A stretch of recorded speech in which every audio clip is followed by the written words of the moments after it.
Sejam bem-vindos, sejam bem-vindos.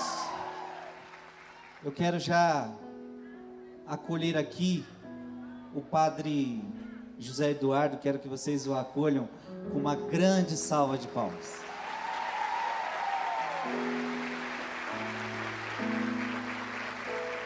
Aplaude o Padre José Eduardo, seja bem-vindo.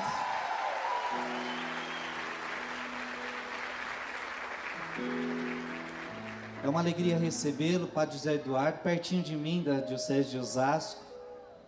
Ele vai se apresentar. Mas, Padre, estávamos conversando há pouco. Nossa, eu já estava aproveitando. Na mesa a gente estava em altos assuntos teológicos, bíblicos. Eu já estava aproveitando a sabedoria dele. É um padre que é muito usado por Deus pela sabedoria que tem, pelo conhecimento que tem. E ele foi chamado por Deus para abrir este encontro, para falar conosco, já dando início do tema do encontro. Mateus 24, o progresso da iniquidade, e que vai chegar um dia que a caridade de muitos vai se esfriar. Nós pedimos toda a unção para o Padre José Eduardo. Nós sabemos a importância da primeira pregação no retiro, ela que abre, ela que dá o norte. Nós pedimos, Senhor, toda a unção. Nós pedimos, Senhor, sobre o Padre José Eduardo, toda a sua graça. Que o Senhor cuide da sua saúde, que o Senhor cuide da sua vida, que o Senhor cuide da sua família. Obrigado, Jesus, por tê-lo trazido até aqui. Obrigado, Jesus, porque o Senhor escolheu esse teu servo. Obrigado, Senhor, porque o Senhor tem conduzido este teu servo. O Senhor tem fortalecido este teu servo. Obrigado, Jesus. Envia sobre ele toda a unção do Espírito Santo. Dê sobre ele palavras de sabedoria. Derrama sobre ele, Jesus, todo o discernimento agora, que o Senhor possa agir em cada palavra, que o Senhor unja cada palavra, que o Senhor unja cada gesto. Envia a tua unção sobre ele e sobre todos os que aqui estão. Shiria la la la baria handa la la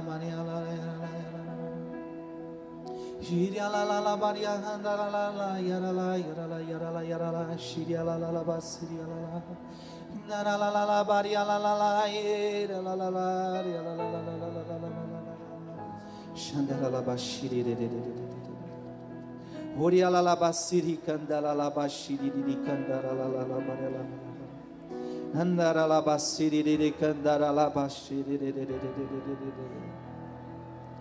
nara la la la.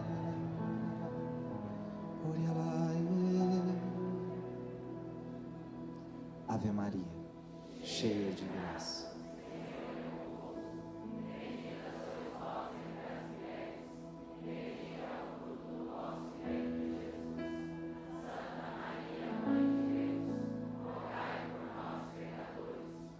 Agora e na hora de nossa morte.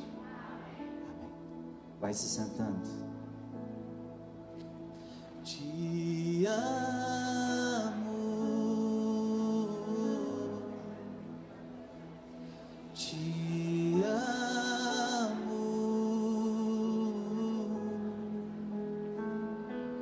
te amo, meu amor, meu amor. Amém. Quero agradecer ao Frei Gilson, ao Padre Denis pela acolhida. Fico muito feliz de estar com os irmãos essa manhã aqui em Mato Grosso, compartilhando um pouco da palavra. E eu quero dizer que o tema sobre o qual nós vamos falar aqui é de uma importância extraordinária para os nossos dias. A minha oração é que desde esse momento o Espírito Santo esteja ministrando no seu coração. Que as vendas caiam dos nossos olhos.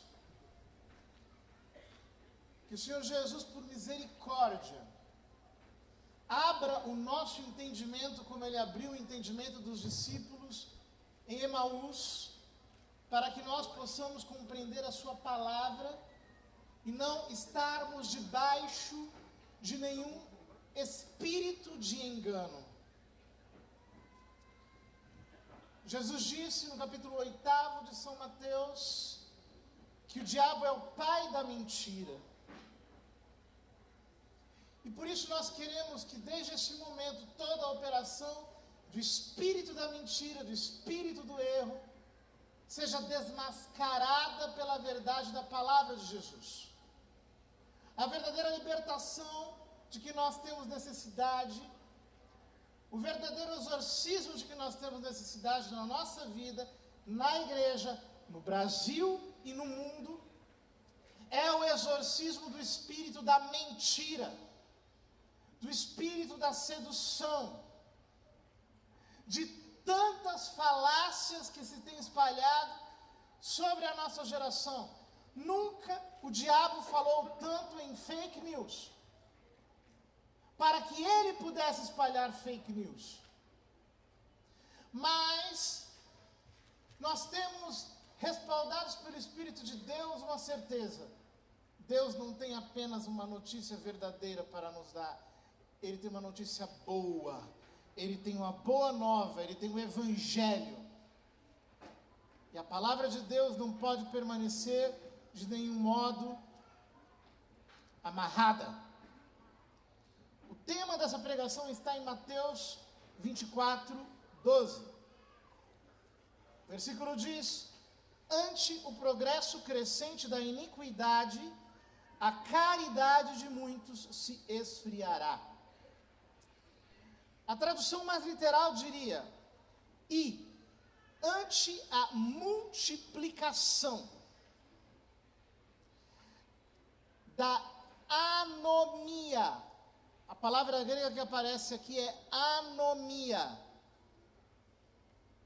o ágape de muitos se esfriará. Portanto, nós temos duas palavras gregas cujo significado é muito importante para nós entendermos essa pregação. A primeira é a palavra anomia. É uma palavra grega, mas ela existe em português. Ela foi transliterada para o português e existe no dicionário em português. O Caldas Aulete, um dicionário clássico português, diz: anomia, inexistência de leis ou regras fixas, processo ou estado da sociedade em que se perdem ou não se reconhecem valores ou regras normativas de conduta ou de crença, o que dificulta a referência do indivíduo ante as situações comportamentais e éticas contraditórias com que se depara. Não observância, desrespeito à lei divina. Anomia é a junção de duas palavras gregas: nomos, que significa lei, regra, norma, que é oposição. A anomia, portanto, que é? É a oposição à lei, é uma aversão à lei, é uma aversão às regras, é uma aversão a todo e qualquer tipo de comportamento normatizado por quem quer que seja, pela palavra de Deus, por Deus, pela igreja, pela razão, pelos costumes, pela sociedade e assim por diante. Ora, o que Jesus está dizendo é que a aversão à lei, é que o desrespeito pela lei divina e uma espécie de alergia à lei iria aumentar de tal modo no mundo que isso iria contaminar a igreja, de tal modo que o ágape de muitos se esfriaria. Ágape é uma palavra muito densa no Novo Testamento. Ela não significa apenas um amor gratuito, como se diz por aí. Ágape é muito mais do que isso. Ágape é o próprio amor de Deus derramado em nossos corações, na pessoa do Espírito Santo. Amor que nós devolvemos a Deus e distribuímos pelo próximo. Ágape, portanto, é a linfa vital da igreja. Ágape é como que a seiva da graça nos nossos corações. Ágape é um amor sobrenatural, divino, religioso, em que nós nos consagramos, nos dedicamos totalmente a Jesus Cristo, quando nós descobrimos que Ele é o nosso Salvador. Ágape, portanto, é a essência do cristianismo. Nós estamos falando de uma dedicação total a Deus, que nos leva a nos admirarmos com Ele, a contemplarmos quem Ele é e a nos entregarmos por Ele completamente. Ou seja, quando eu falo de ágape, eu estou falando de um sentido sobrenatural, de um sentido religioso. Eu estou falando de Deus, da sua glória, da sua graça, do Deus a quem eu amo de verdade. O que Jesus está dizendo é que a aversão que os homens teriam pela lei de Deus, pela lei que está na palavra, pela lei moral, pelos mandamentos, chegaria a tal ponto que o coração dos homens não iria mais queimar de amor por Jesus, de amor pelo Pai. Fala para mim se isso não está acontecendo. Quantas pessoas estão numa mornidão espiritual terrível, numa apatia, numa frieza? Quantas pessoas não conseguem orar? Quantas pessoas não conseguem mais levantar a bandeira da oração nos nossos dias? Eu fico admirado. Eu me lembro que na década de 90, toda pessoa que se dizia batizada pelo Espírito Santo era alguém que tinha uma fascinação pela oração, que rasgava madrugadas em oração, que pegava a palavra, lia, jejuava. As pessoas combatiam, elas estavam engajadas na batalha espiritual com verdadeira intensidade. Havia um clima sobrenatural muito mais intenso. Hoje, eu ando em muitos lugares e eu vejo quanta frieza, quantas pessoas secas, quantas pessoas apáticas, quantas pessoas indiferentes, quantas pessoas em cujos ouvidos a palavra entra por um e sai pelo outro, quantas pessoas que não conseguem mais combater verdadeiramente o pecado, que estão muitas vezes aderindo às ideologias do mundo e batizando-as com um discurso teológico, religioso, cristão. Quantos influenciadores, queridos irmãos, deixaram de pregar o Evangelho para adaptar o Evangelho às ideologias que estão em voga na sociedade? O amor de muitos esfriará. O amor de muitos se esfriará. Justamente porque eles vão ceder à anomia. Eles vão se entregar a essa adaptação da verdade do Evangelho às modas que estão circulando pela sociedade. São Paulo diz a Timóteo, 2 Timóteo, capítulo 3. É um quadro extremamente atual, que nós não podemos perder de vista. Ele diz, nota bem o seguinte, versículo 1. Nos últimos dias haverá um período difícil. Os homens se tornarão, o que eles se tornarão? Repare, egoístas, avarentos, fanfarrões, soberbos, rebeldes aos pais, ingratos, malvados, desalmados, desleais, caluniadores, devassos, cruéis, inimigos dos bons, traidores, insolentes, cegos de orgulho, amigos dos prazeres e não de Deus, ostentarão a aparência de piedade, mas desdenharão a realidade. Dessa gente afasta-te. Olha o que ele está dizendo. Desta gente afasta-te. Deles fazem parte os que se insinuam jeitosamente pelas casas e enfeitiçam mulherzinhas carregadas de pecados, atormentadas por toda espécie de paixões, sempre a aprender, sem nunca chegar ao conhecimento da verdade. Hoje tem muita gente que ostenta conhecimento falso, uma ciência que incha, segundo a palavra de São Paulo aos Coríntios. Ou seja, tem muita gente brigando na internet, falando sobre polêmicas religiosas, polêmicas teológicas, mas não conhece a Deus, não conhece o Espírito Santo, não tem o coração queimando, não estão vivendo na intensidade da graça.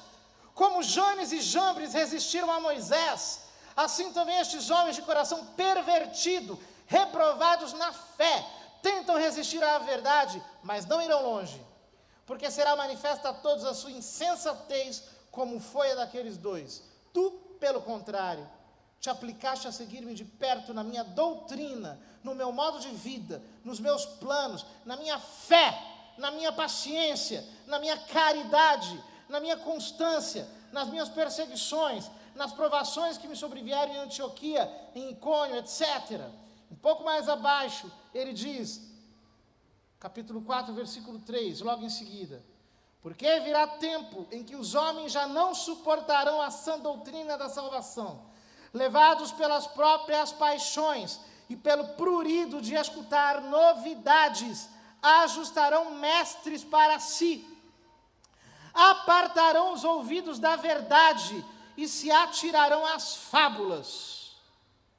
Tu, porém, sê prudente em tudo, paciente nos sofrimentos, cumpre a missão de pregador do Evangelho, consagra-te ao teu ministério. Queridos, essas palavras são de uma atualidade impressionante. Não apenas porque São Paulo está descrevendo a Timóteo o identikit de toda a sociedade na qual nós estamos vivendo, mas, sobretudo, porque ele explica aquilo que Jesus aqui chama de anomia. Ele está dizendo: chegarão tempos em que os homens não suportarão a sã doutrina. Eles vão tapar os ouvidos, eles vão criar todo tipo de teoria para confundir a cabeça das pessoas, vão usar a Bíblia para confundir a cabeça das pessoas, vão fanatizar as pessoas nessas ideologias que estão em circulação, e você não vai mais poder falar nada. Tudo que você falar será enquadrado debaixo de um tipo de fobia. Qualquer coisa que você anunciar, qualquer palavra que você pegar, qualquer tipo de verdade que você quiser compartilhar, sendo incômoda, trazendo desconforto, será taxada de fóbica, de criminosa. E as pessoas introjetarão discursos, porque elas ajuntarão didascalios, diz a palavra grega, mestres, mestres, mestres, mestres, mestres para si. Hoje em dia, se você quiser viver uma moral pervertida, é simples. Haverá uma teologia adaptada para o teu pecado. Haverá uma teologia adaptada para o teu pecado. Porque, antigamente, as pessoas pregavam a conversão. Hoje elas estão pregando a inclusão. Então, veja. Essa é uma mudança de paradigma. Isso implica o quê? Que eu não quero mais que o pecador seja incluído pela conversão. Eu quero que ele seja incluído pela simples aceitação. E, portanto, eu não vou pregar para ele se converter. Eu vou pregar para ele continuar na sua posição de pecado. Eu vou pregar para aumentar o seu conforto na posição de pecado. Eu vou pregar, eu vou liquefazer, eu vou diluir o Evangelho, as exigências da Escritura, num tipo de discurso fácil, que não incomoda, que não exige, para que ninguém mude, para que o que mude seja a palavra de Deus. Eles ajustarão mestres para si. Em muitos lugares, você já não vai mais ouvir falar de conversão. Você já não vai mais ouvir falar de conversão nos termos do Evangelho. O que você vai ouvir é apenas um discurso de aceitação. Por quê? Eles ajustaram mestres para si. Eles criaram mestres que ensinam uma doutrina adaptada ao seu pecado. E esta cegueira penetrou no coração de muitos. Isso não é apenas uma coisa humana. 2 Coríntios capítulo 10. Antes. 2 Coríntios capítulo 4.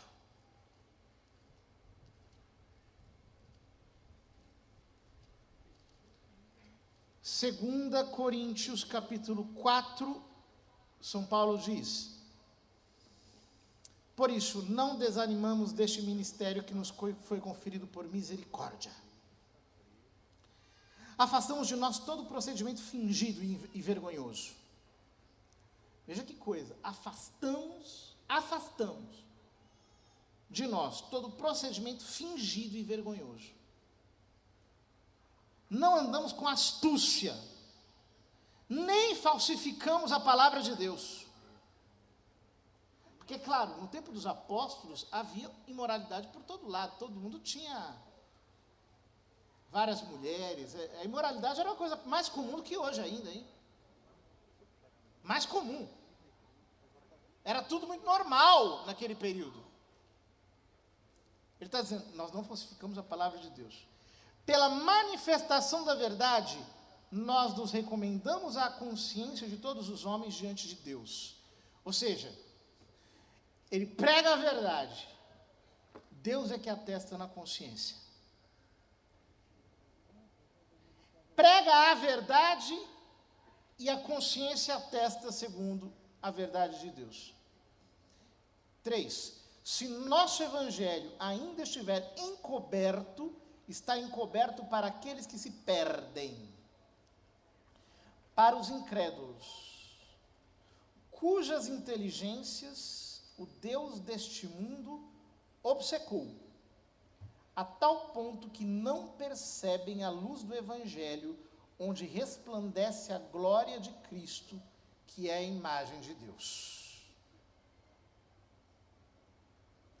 São Paulo chama aqui Satanás de o Deus, em minúscula, deste século. O Deus desta era. O Deus deste aion. Em grego isso significa o Deus desse estado de coisas. A palavra era aqui significa o espírito do tempo. O espírito do tempo. O Deus do espírito do tempo, o Deus da cultura vigente, o Deus que está por detrás de todas as influências culturais, o Deus deste século, o demônio, cegou as suas inteligências, cegou, e eles não conseguem perceber a luz da verdade do Evangelho, não conseguem entender a luz da verdade do Evangelho. O que acontece com essa gente? Como eles estão cegos por uma ação maligna, uma ação diabólica, não é qualquer coisa. Como eles estão cegos por uma ação diabólica, eles se acham em vantagem. Este é o problema. Por quê? Eles não sentem que estão pecando, não se sentem em culpa, criam uma justificação, dizem, por exemplo, de si mesmo, não, eu não sou um erro, eu estou certo, eu sou normal, não tem isso. Deus me criou, Ele me aceita, Deus me ama. E aí entra todo um evangelho diluído para dizer que a graça é que me salva, não são as minhas obras, e portanto, eu não preciso fazer nada, eu só preciso acreditar, e amar, e não sei o quê. E vão criando um tipo de mentalidade obstinada, cega, que a Bíblia chama de dureza de coração, que Jesus chama de pecado contra o Espírito Santo, que é a negação da verdade como tal. E se tornam impermeáveis à verdade, se cegam a partir de uma ação sobrenatural maligna. Isso significa o seguinte: se você está enxergando a luz da verdade, saiba, é por graça de Deus. É o Espírito Santo que está abrindo os teus olhos. Se você ainda consegue ler a palavra e entender aquilo que está aqui e se adequar àquilo que o Evangelho exige de todos nós, porque todos nós somos cristãos. Aquilo que Jesus disse: se alguém quer me seguir, negue-se a si mesmo, tome a sua cruz e me siga, vale para todos. Todos. Todos temos que renunciar. Todos temos que nos negar diariamente. Todos temos que nos sacrificar. Todos temos que tomar a nossa cruz. Isso faz parte da mensagem do Evangelho. Isso vale para todos. Os 10 mandamentos valem para todos. Aquilo que Deus exige de nós vale para todos. Se você ainda consegue enxergar isso, saiba, é a graça de Deus que está te fazendo ver. É a graça de Deus que está te fazendo enxergar. E aqueles que não estão conseguindo ver, estão cegados por uma ação sobrenatural de um espírito de obstinação, de completo embotamento, de cegueira, de dureza. Mesmo que estejam na igreja, mesmo que tenham uma teologia que é falsa, mesmo que ensinem a partir de uma leitura pervertida da palavra, estão cegos e obstinados. E é por isso que São Paulo diz que a nossa luta não é contra a carne e o sangue. A nossa luta é contra os espíritos malignos que atuam nas regiões celestiais e que estão nos ares. Essa luta é uma guerra espiritual, mais do que nunca. Meus queridos irmãos, nós precisamos estar alertas contra o espírito de engano. Em Mateus 24, que é o capítulo no qual nós estamos, Jesus fala sobre o fim do mundo. Ele está no chamado sermão escatológico. O sermão escatológico é o sermão que fala sobre o fim do mundo. E Jesus, falando sobre os fins dos tempos, ele não manda você estocar alimento. Tem muita gente que estoca alimento, né? Ele não manda você estocar alimento, roupa, água potável. Ele não manda você fazer essas coisas que as pessoas estão fazendo. Mas Mateus 24:4 ele diz: cuidai que ninguém vos seduza.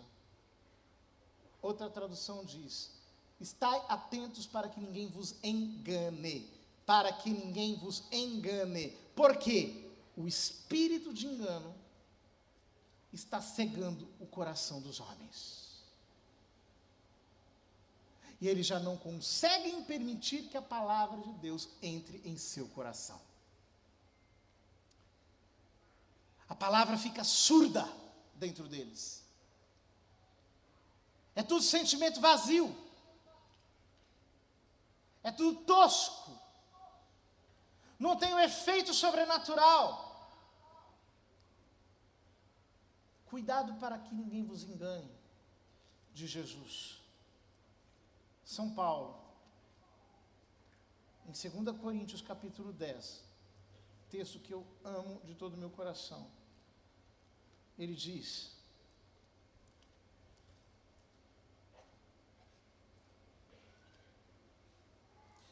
é interessante nós termos presente isso.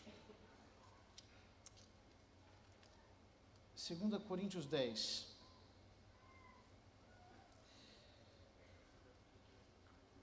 Vou começar no 3. Ainda que vivamos na carne. Repete isso comigo. Ainda que vivamos na carne, não militamos segundo a carne. Não são carnais. As armas com que lutamos são poderosas em Deus, capazes de arrasar fortificações.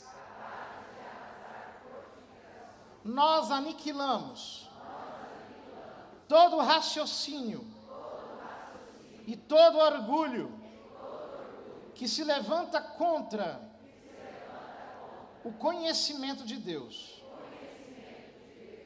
cativamos todo pensamento e o reduzimos à obediência de Cristo. Estamos prontos também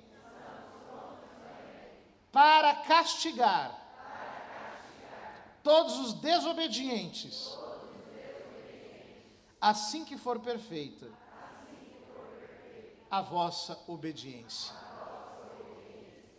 O que São Paulo está dizendo para aquela comunidade de Corinto, que era uma comunidade rebelde, uma comunidade que tinha problemas muito sérios lá dentro, ainda que ali tivesse muitos dons do Espírito Santo.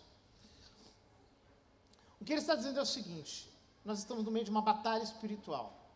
Até, a gente está chegando agora aí, agosto, né? Todo mundo enlouquece, obrigado.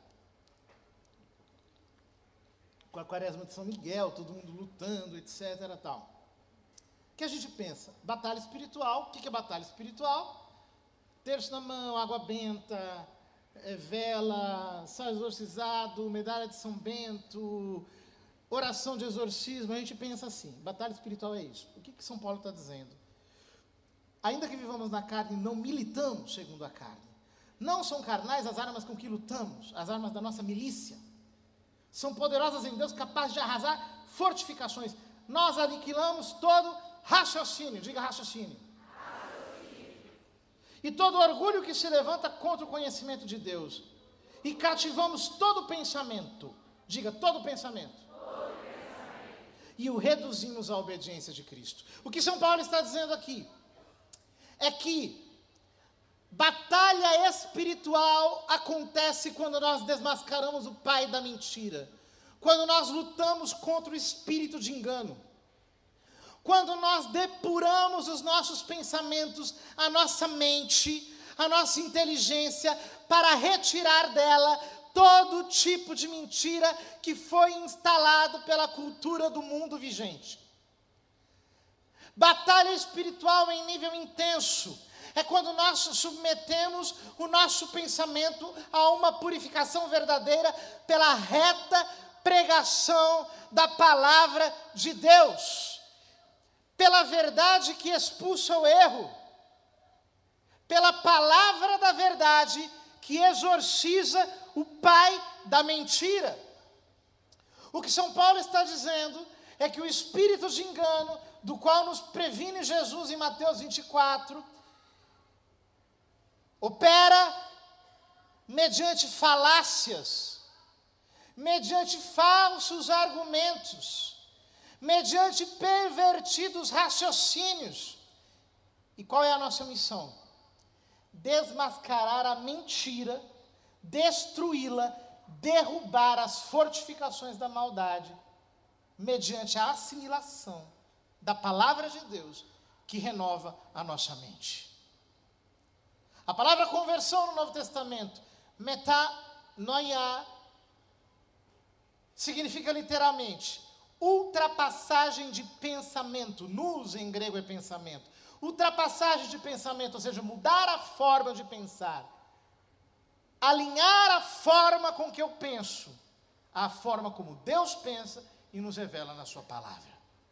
Ajustar os meus pensamentos aos pensamentos de Deus. Como diz o profeta Isaías, os meus pensamentos estão tão acima dos vossos pensamentos, e os meus caminhos estão tão acima dos vossos caminhos, como os céus estão por cima da terra. Mas São Paulo diz aos Colossenses, nós estamos assentados com Cristo nas regiões celestiais. Portanto, nós, pela meditação da palavra, pela pregação da palavra, temos que aprender a ser projetados para essa dimensão sobrenatural, em que os nossos pensamentos se alinham com os pensamentos de Deus, mediante a sua iluminação sobrenatural. Ou seja, Ele está derramando luz sobre os nossos pensamentos, para que nós possamos enxergá-lo. É muito interessante que em Apocalipse capítulo 12,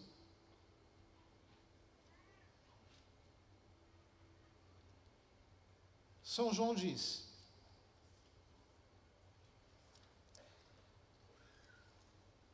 Versículo 3. Depois apareceu outro sinal no céu, um grande dragão vermelho, com 7 cabeças. Os padres da igreja dizem que essas 7 cabeças são 7 pecados capitais.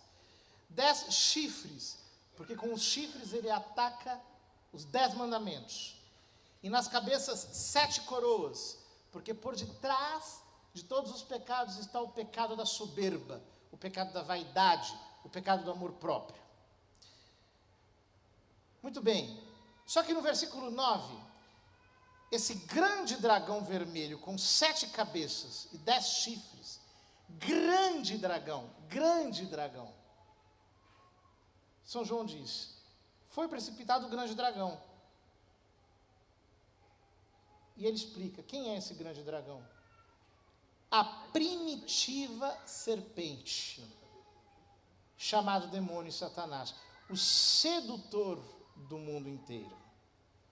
Foi precipitado na terra e com ele os seus anjos. Ele chama esse grande dragão com 7 cabeças e 10 chifres de primitiva serpente. O que São João está dizendo? O bicho cresceu. Lá no capítulo 3 de Gênesis ele era uma cobra. Agora essa cobra virou um dragão com 7 cabeças. Por que ele tem 7 cabeças? Ele tem 7 cabeças porque, como toda serpente, o diabo ataca com a cabeça. Ou seja, ele quer perverter os teus pensamentos. Ele tem todo tipo de estrutura mental criada de maneira complexa para transformar a cabeça dos cristãos e levá-los à apostasia. O bicho cresceu. É disso que ele está falando. Você não está lutando mais com um diabinho, você está lutando com um dragão que tem 7 cabeças. Ou seja, o diabo pensa muito. Ele tem cabeça para pensar em tudo que é lado do mundo. Ele tem departamentos inteiros mobilizados para pensar os pensamentos dele. Ele tem cérebros, ele tem mentes intelectuais, mentes que estão providas das capacidades mais desenvolvidas, mais tecnológicas possíveis. Para quê? Para atacar os 10 mandamentos. Ele tem 7 cabeças e 10 chifres. Veja, queridos, nos tempos antigos, nós lutávamos contra heresias. Essa era a tônica dos padres da igreja. A primeira grande heresia que surgiu foi o arianismo. Surgiram outras, mas eram menores. O arianismo quase arrastou todo mundo. Foi o Santo Atanásio pequenininho, com o seu grupinho de fiéis, que resistiu e fez a verdade da fé prevalecer. Desde então, os padres da igreja não cessaram de lutar contra heresias, que iam aparecendo aqui e ali, aqui e ali, aqui e ali. Só que acontece o seguinte: com a perversão da educação a partir do século XIII, uma grande crise educacional que começou com uma filosofia chamada nominalismo, uma infiltração de filosofia oriental no Ocidente, via Islã. O que aconteceu é que, desgraçadamente, nós entramos numa versão 2.0 daquilo que antigamente nós chamávamos de heresia, que são as ideologias. São ideias tomadas como princípios absolutos que, instaladas na mente das pessoas, se tornam um ponto de fanatização a partir do qual elas reinterpretam toda a realidade e a recalculam de acordo com aquele princípio falso. Uma heresia é uma mentira contra a fé. Uma ideologia não. Uma ideologia é um vírus de computador que ela uma vez introduzida na mente, bagunça tudo, desordena todos os pensamentos, altera toda a visão, dissolve o HD, acaba com a nossa capacidade de percepção, de interpretação da realidade.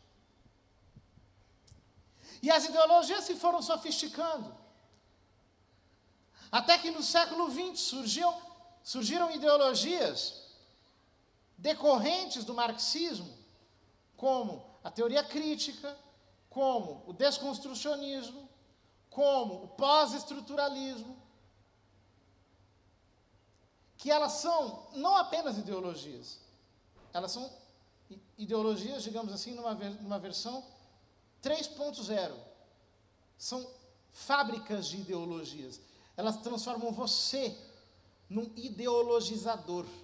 Você não é apenas cego, mas você começa a cegar todas as pessoas que estão à sua volta. Você se torna portador de uma cegueira pandêmica, que vai contagiando todas as pessoas que estão à sua volta, através daquele modo falso de pensar. Ou seja, a cobra, de verdade, virou um dragão com 7 cabeças e 10 chifres.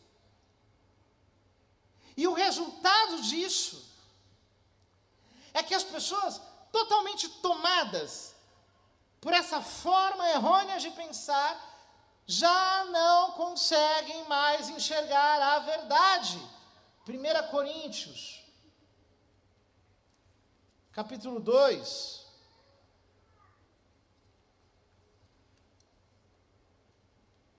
versículo 14, São Paulo diz: o homem natural, a melhor tradução seria o homem psíquico. O homem psíquico não aceita as coisas do Espírito de Deus, pois para ele são loucuras. Nem as pode compreender, porque é pelo Espírito que se devem ponderar. O homem espiritual, ao contrário, julga todas as coisas e não é julgado por ninguém. Porque quem conheceu o pensamento do Senhor se abalançará em instruí-lo? O que ele está dizendo é que quando nós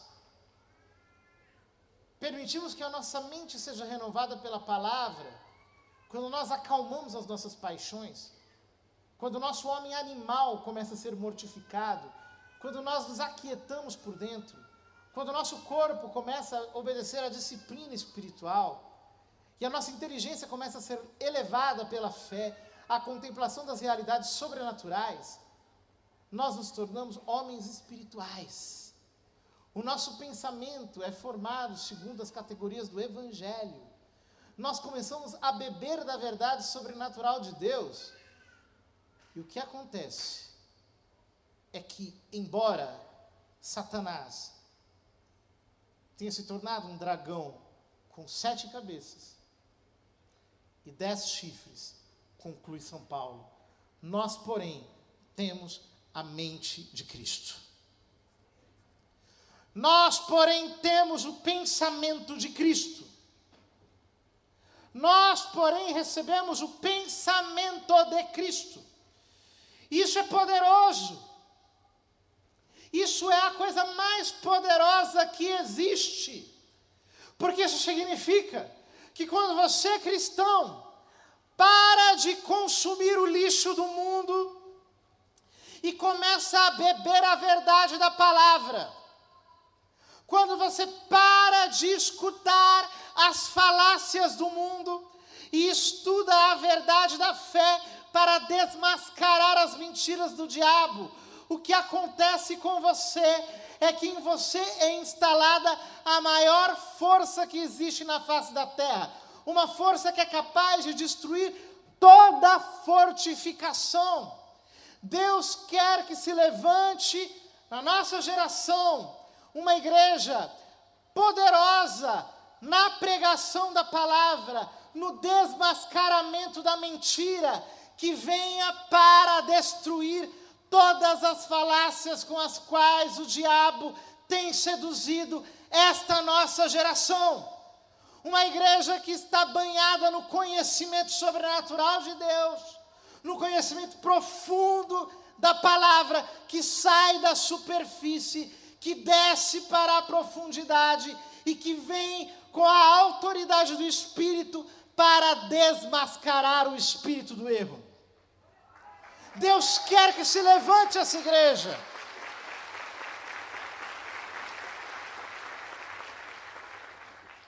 Não uma igreja que se intimida. Uma igreja que vai beijar os pés de Baal. Uma igreja que vai beijar os pés desses movimentos que querem destruir a nossa fé, que querem destruir as nossas famílias, que querem destruir a nossa sociedade. Eu olho para o Brasil, eu me preocupo. Nós estamos, queridos, no vale da decisão. Deus está perguntando à nossa nação: a quem você quer servir? A Deus ou a Baal? Você quer seguir o pecado? Você quer seguir as ideologias da terra? Você quer seguir o pensamento deste mundo? Ou você quer seguir a palavra? A verdade da palavra, a verdade da fé, aquilo que Deus pede de nós? Ou você quer que haja uma igreja livre, capaz de pregar para todas as nações? Deus está perguntando hoje para a nossa nação: a quem você quer servir? E nós precisamos tomar uma decisão. A decisão de sair da superficialidade. Nós nunca tivemos tanto conhecimento à disposição dos cristãos, especialmente dos católicos. Mas ao mesmo tempo, eu nunca vi, como hoje, tanta superficialidade e tanta incapacidade de engajamento com aquilo que a palavra de Deus requer de nós. Nós temos a mente de Cristo. Se nós pensamos de acordo com o Evangelho, nós temos a mente de Cristo. Se nós pensamos de acordo com o que a igreja ensinou ao longo de sua tradição bimilenar, nós temos o pensamento de Cristo. Se nós pregamos aquilo que a igreja sempre pregou, nós temos o pensamento de Cristo. Se nós estamos alinhados com aquilo que os santos ensinaram, os apóstolos, os padres da igreja, os doutores eclesiásticos, nós temos a mente de Cristo. Podem tacar pedra o quanto quiserem. Nós temos a palavra que é poderosa para destruir todas essas fortificações. O problema é assimilá-la. É sair da superfície e encará-la de verdade. É permitir que essa palavra entre no nosso coração. Em Efésios capítulo 1, São Paulo diz: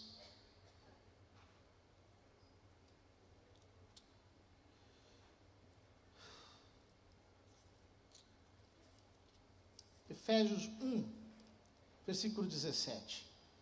Rogo ao Deus de nosso Senhor Jesus Cristo, Pai da glória, vos dê um espírito de sabedoria que vos revele o conhecimento dele.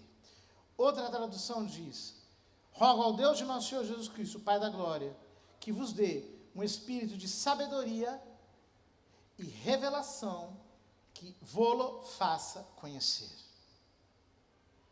Espírito de sabedoria e revelação. Revelação. Ele está falando espírito de apocalipsai. Revelação, ou seja, de tirar o véu. De tirar o véu. Em 2 Coríntios ele utiliza uma expressão bonita, falando de Moisés, que ele descia tendo o rosto coberto com um véu, mas que ele é um símbolo dos israelitas, que quando eles se converterem ao Senhor, o véu será tirado. E eles vão enxergar a luz que resplandece na face de Cristo. Espírito de revelação.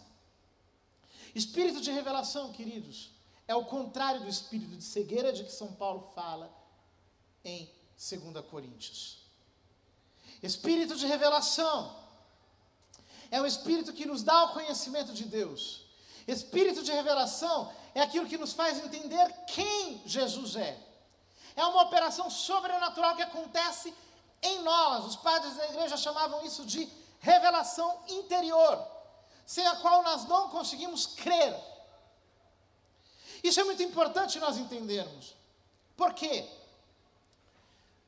Ao lado da cruz de Jesus havia 2 ladrões. Um ladrão enxergou nele um bandido, apenas um condenado. O outro ladrão disse: Jesus, lembra-te de mim quando estiveres no teu reino. Eles estavam vendo o mesmo homem, mas apenas um teve a revelação de que ele era o Deus encarnado. Quando Jesus perguntou em Cesareia de Filipe aos apóstolos: quem diziam os homens que eu sou? E os apóstolos disseram: uns dizem que o Senhor é isso, outros que o Senhor é aquilo. E ele pergunta: e vós quem dizeis que eu sou? E Pedro diz: tu és o Cristo, o Messias, o ungido, o Filho do Deus vivo. O Filho do Deus vivo. Este o faz toda a diferença. Porque no grego, o pronome indefinido não existe.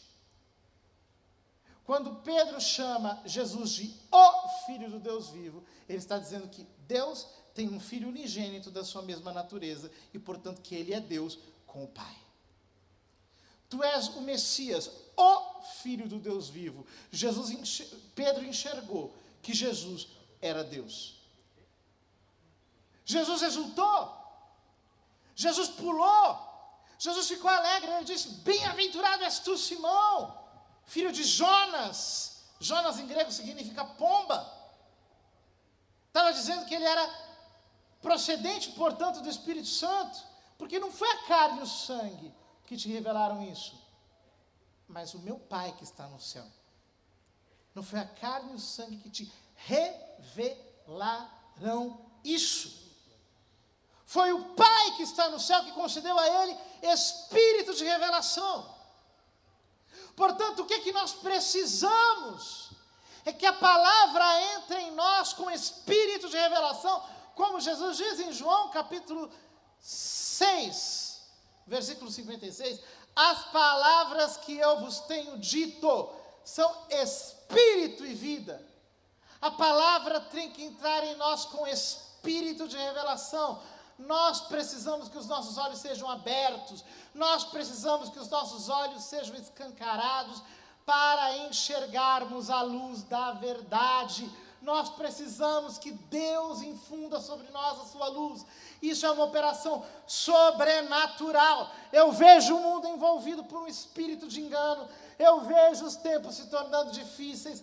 Eu vejo toda a geração sendo cegada por falácias, por ideologias. E a minha oração sobre a igreja é: Pai, manda espírito de revelação para abrir os olhos dos seus filhos. Que eles te conheçam. Que eles conheçam a tua palavra. Que eles saibam quem tu és. Que eles não sejam reféns da mentira, do erro. Você tem que orar isso. Você tem que pedir isso ao Senhor. Você não pode estar enganado. Veja que perigo. Você vir a um evento como esse, você ser de igreja, você ir à missa, você estar tentando servir a Deus, mas sob engano, enganado, com os olhos cheios de mentira, com a mente entorpecida. Não. Nós precisamos de espírito de revelação.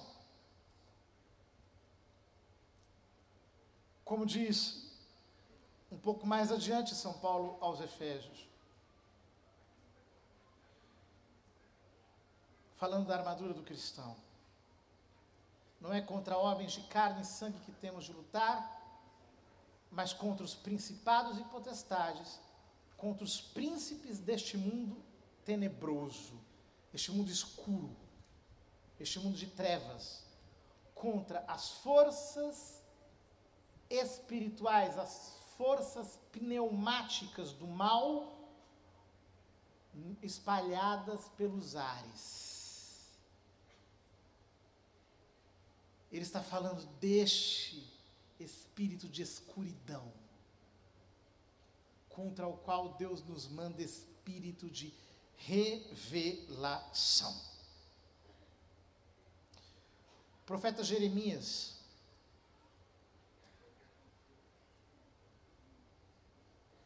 no capítulo 29, diz,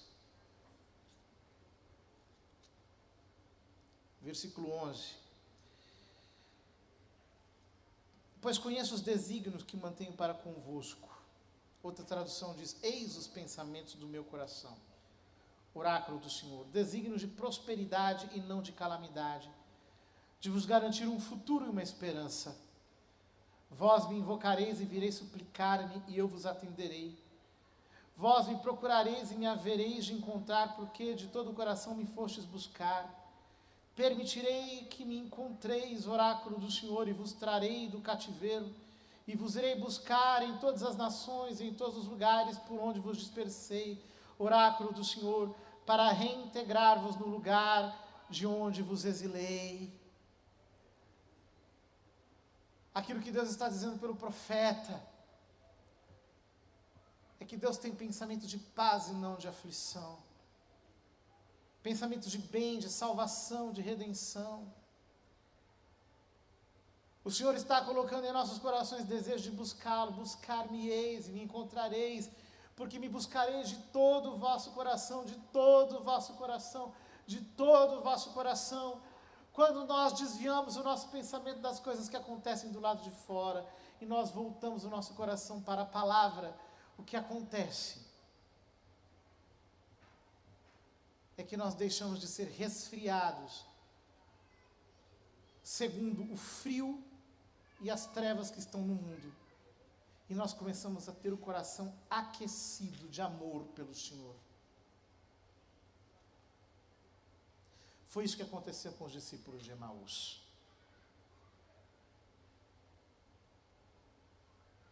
Em Lucas capítulo 24, a palavra diz que eles estavam vindo de Jerusalém. Eles estavam completamente impressionados com o panorama que tinha acontecido na sexta-feira. Com a morte rápida de Jesus, a sua sepultura. E apesar de terem ouvido as mulheres falarem sobre a ressurreição, sobre o túmulo vazio, eles não conseguiram sair daquele padrão porque estavam soterrados debaixo do lixo das informações exteriores. O lixo do mundo dos sentidos. O lixo daquilo que estava acontecendo do lado de fora. De repente, Jesus entra à beira do caminho e se junta com eles. É lindo isso, porque eles não o reconhecem. E eles não o reconhecem porque a ressurreição é uma glorificação que retira as marcas do tempo. Todas as marcas do tempo. É como uma pessoa, por exemplo, maquiada. É ela mesma, mas ela está diferente.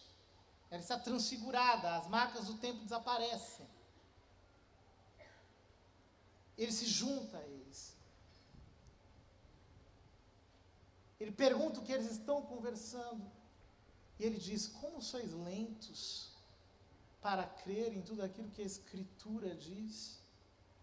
Como sois lentos? Como sois lentos para crer? E Jesus começa a falar daquilo que deveria acontecer na lei, nos profetas e nos salmos. Pensa que coisa. Jesus é a palavra eterna. Ele é o verbo. Ele é a palavra. A palavra eterna começa a pregar sobre a palavra escrita.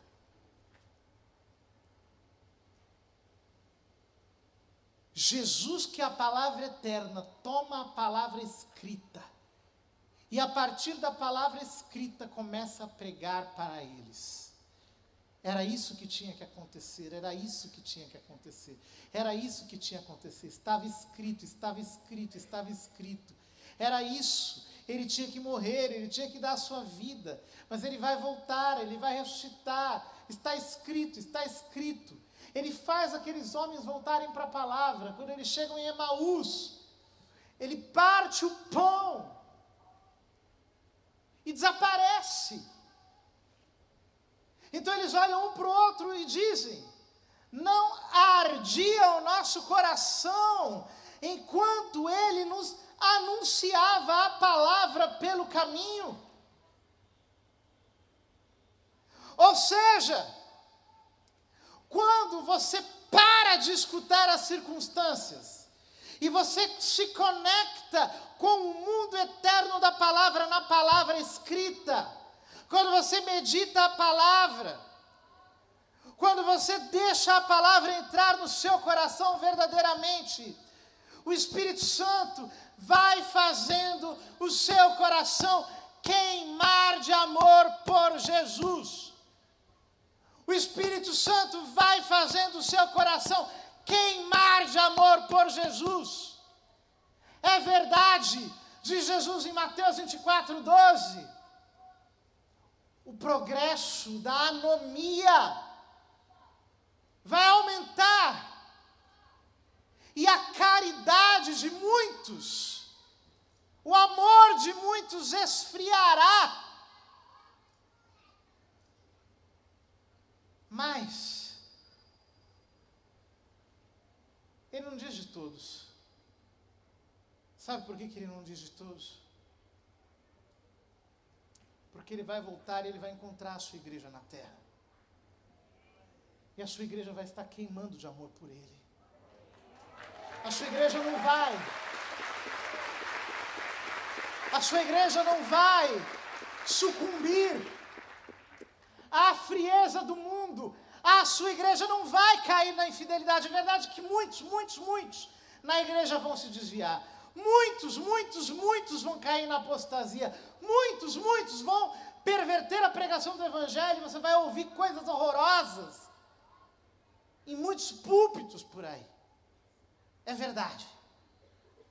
Muitos vão querer adaptar o evangelho a novidades. Muitos vão querer transformar a palavra numa ideologia passageira. Mas o Senhor nos garantiu que ficará um pequeno resto, ficará o seu rebanho, ficará o seu pequeno rebanho, ficará a sua igreja fiel, ficarão aqueles que, contrariamente àqueles cujo amor se esfriou, estarão queimando de amor por Jesus, queimando, dizendo: Senhor, eu guardo a tua palavra, volta logo, Maranata, vem, Senhor, eu sou a tua noiva, vem, Senhor, eu sou a tua esposa, eu estou aqui, eu quero me unir a ti, eu não vou abandonar o meu chamado, eu não vou abandonar o meu caminho de santidade. Muitos podem cair, eu posso sentir a fraqueza no meu próprio corpo, mas eu não vou sair da minha casa, sair do meu quarto todas as manhãs, se o meu coração não estiver queimando de amor por ti. Eu vou tomar a tua palavra, eu vou meditar a tua palavra todo dia. Eu vou fazer como uma mulher prudente do livro dos Provérbios, que se levanta cedo para colocar fogo no fogão. Eu vou colocar fogo no meu coração. A tua palavra vai entrar em mim. E quando o Senhor voltar, o mundo pode estar apagado, mas o meu coração estará queimando. O meu coração estará queimando. Porque eu não permitirei que a mentira ganhe minha alma. Eu não permitirei que a anomia, que a rejeição pela tua lei, pelo teu jugo, pela tua cruz, pela tua palavra, tome conta da minha vida. Eu quero meu coração queimando mais a cada dia. Eu quero meu coração queimando de amor por Jesus, intensamente mais a cada dia. E para isso a palavra tem que entrar intacta, reta, correta em mim. Ela não pode estar pervertida, ela não pode estar contaminada, ela não pode estar de nenhum modo talhada, porque não há comunhão entre a luz e as trevas, entre Cristo e Belial, entre a verdade e o erro. Eu preciso receber a palavra verdadeira dentro do meu coração sempre. Aprenda a tomar a palavra todo dia. Você precisa voltar para o teu lugar de oração. Você precisa voltar à tua intimidade com Deus. Meu querido, não se deixe levar pela frieza em que jaz a nossa sociedade. Não se deixe levar. Que Deus conceda espírito de súplica. Que Ele derrame espírito de oração. Que Ele derrame espírito de busca. Buscar-me-eis, me encontrareis, porque me buscareis de todo o vosso coração.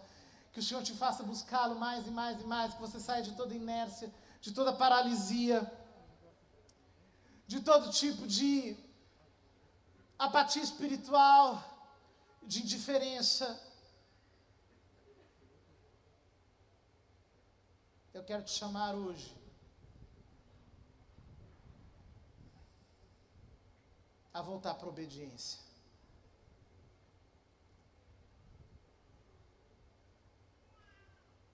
Senhor, eu quero te obedecer. Isso tem que ser o nosso grito interior.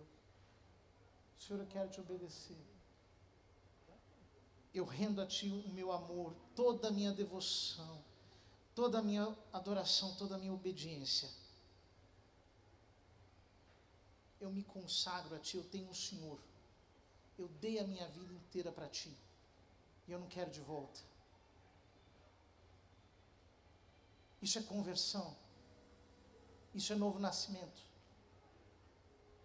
Eu peguei a minha existência inteira e a coloquei nos pés de Cristo. Ele é o meu Kyrios, Ele é o meu Senhor.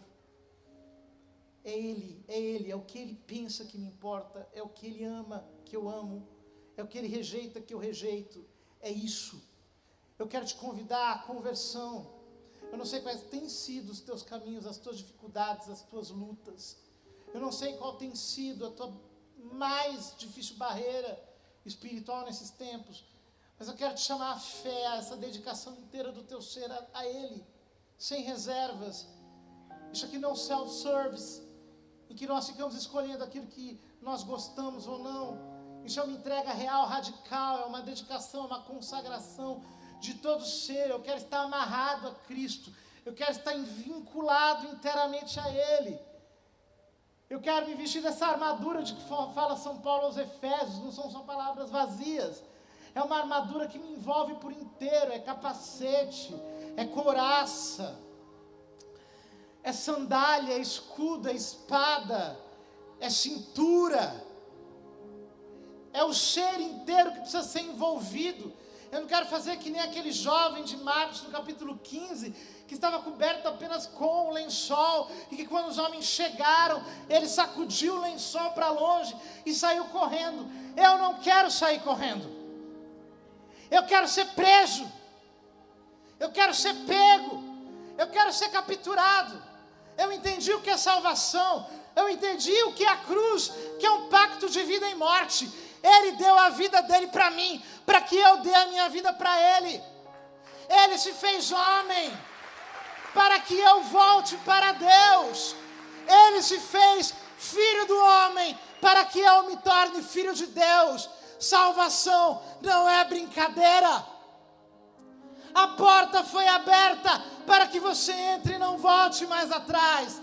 Ela continua aberta, mas ela é estreita.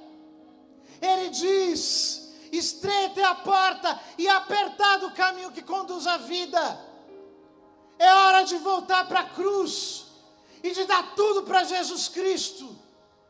É hora de entregar tudo para Ele. Será que você já não cansou de pecar?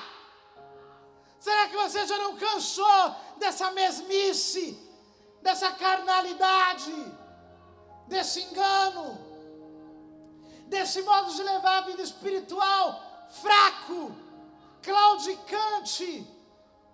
Será que você não se cansou de ser um manco, um coxo na vida espiritual?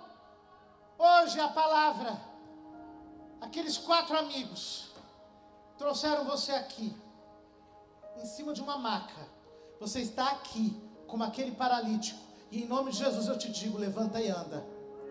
Porque pela cruz, pelo mistério da cruz, os teus pecados estão perdoados. É hora de entrar pelo caminho da salvação. É hora de voltar para Jesus com todo ser. Chega de flertar com este mundo, de brincar com o Evangelho.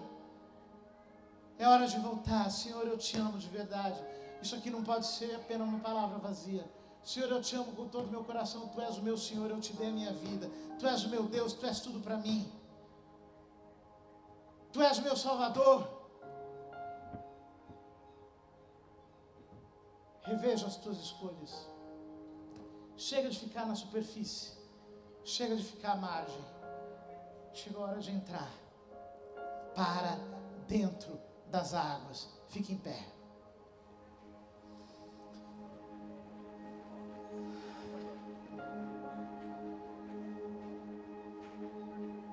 Pai, nós entendemos a gravidade do que está acontecendo. Nós percebemos, Pai, o quanto tem pessoas que estão cativas, vitimadas pelo espírito de engano, contra o qual Teu Filho nos preservou, nos preveniu, nas palavras do Evangelho. Hoje eu quero te pedir, abre os nossos olhos, abre os nossos olhos, abre os nossos olhos, manda espírito de revelação. Espírito de revelação, Espírito de revelação sobre os Teus filhos. E nós queremos não apenas orar por nós, mas nós queremos interceder pelo nosso país, Senhor. Pelo nosso país.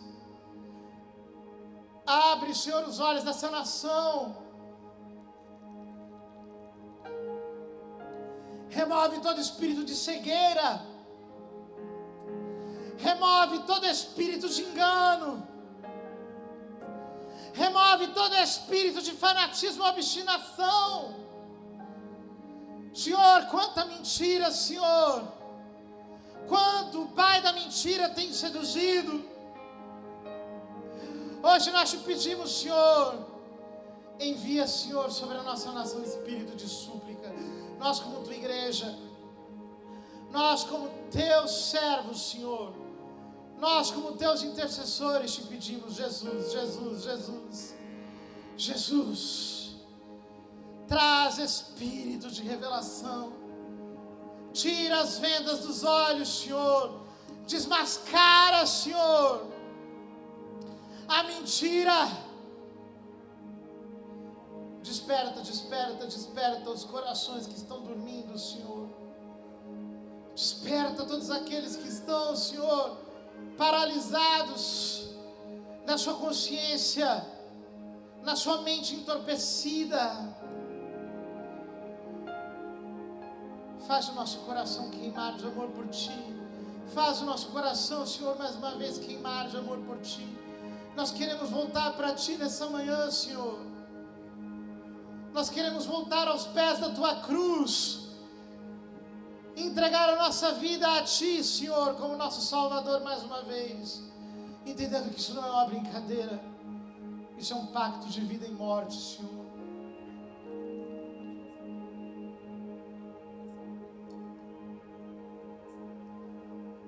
Vai dizendo palavras de amor a Jesus. Vai dizendo palavras de afeição a Jesus. Ele está aqui, Ele está te ouvindo agora. Ele está diante de você, Ele está com você. Você pode manifestar a Ele o seu amor, a sua devoção, a sua reverência. Você pode se render ao senhorio dEle, dar a sua vida mais uma vez a Jesus, entregar a sua vida mais uma vez a Ele. Não importa quantos anos você fez isso, mas Ele está aqui. E você pode mais uma vez deixar o seu coração aos pés do coração dEle. Jesus.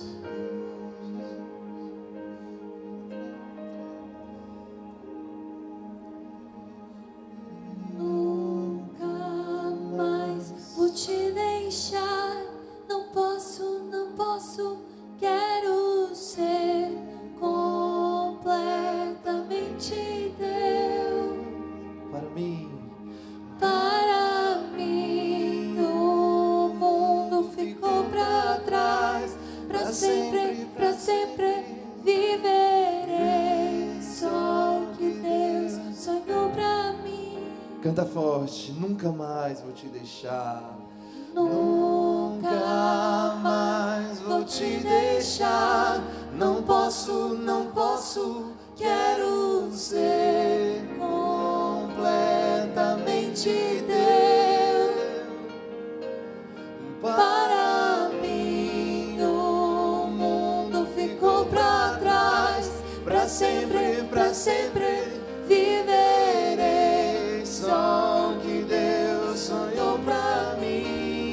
ergue os seus braços e canta Te amo.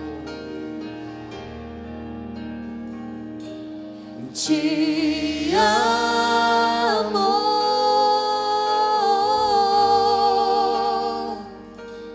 Te amo.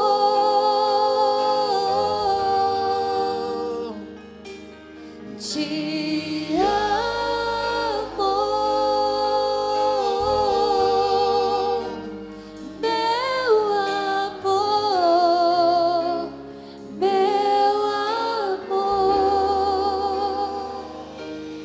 Te amo.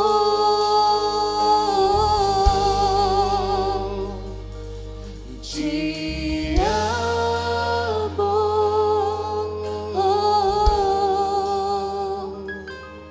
Te amo. Meu amor, meu amor. Meu coração arde por Ti. Canta isso. Meu coração arde por Ti, minha alma grita por Ti. Neste mundo nada mais me satisfaz. Tudo aqui é passageiro, tudo aqui é só vaidade. Descobri que só o Senhor não passará. Eu não nasci pra este mundo. Eu não nasci pra este mundo. Meu lugar não é aqui. Meu coração só descansa em Ti. Quantas vezes? Quantas vezes eu errei, me perdi, me machuquei. Agora eu quero só viver pra Ti. Pegue seus braços e canta o Senhor. Te amo. Te amo.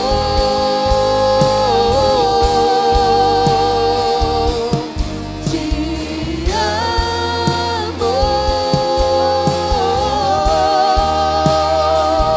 Te amo. Meu amor, meu amor. Te amo. Te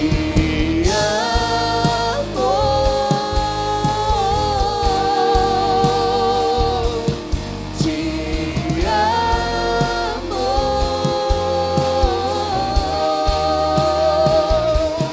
Te amo. Meu amor, Meu amor, nunca mais vou te deixar. Canta. Nunca. jamais vou te deixar. Não posso. Quero ser completamente Para teu. Ti. Para mim o mundo ficou pra trás. Pra sempre viverei só o que Deus sonhou pra mim. Nunca mais vou te deixar. Canta forte. Nunca mais vou te deixar. Não posso, quero ser completamente teu. Para mim o mundo ficou pra trás. Pra sempre viverei só o que Deus sonhou pra mim. Te amo. Te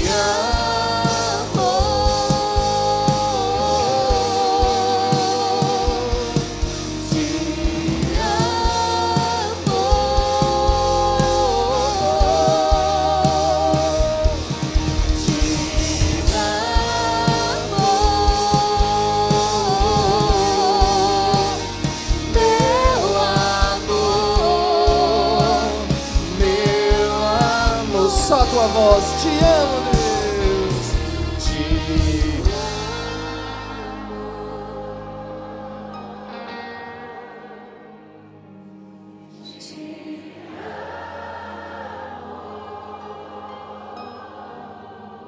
amo, Deus.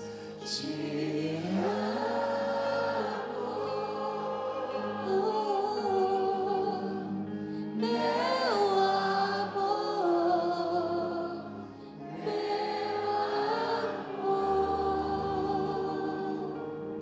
Eu vejo o Sagrado Coração de Jesus pegando fogo. O Senhor está te introduzindo dentro do amor dele. Libera mais amor para o coração do Senhor agora. Mais amor. Deixa o seu coração se expandir em amor a Ele.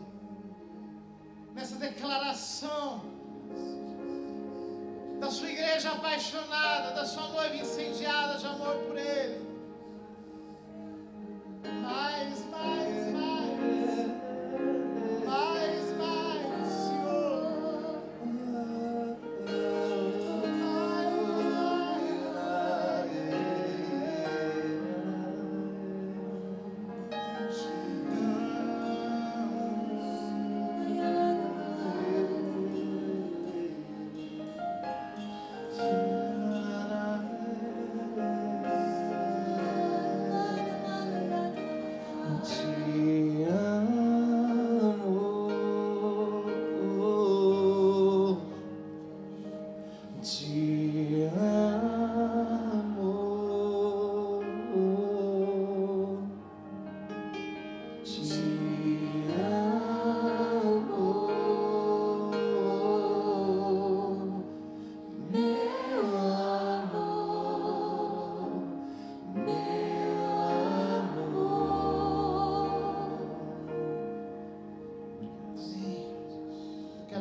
A oportunidade de ter estado aqui.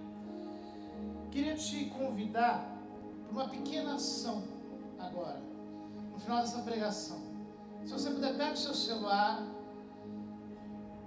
e me acha aí no Instagram, PE José Duardo.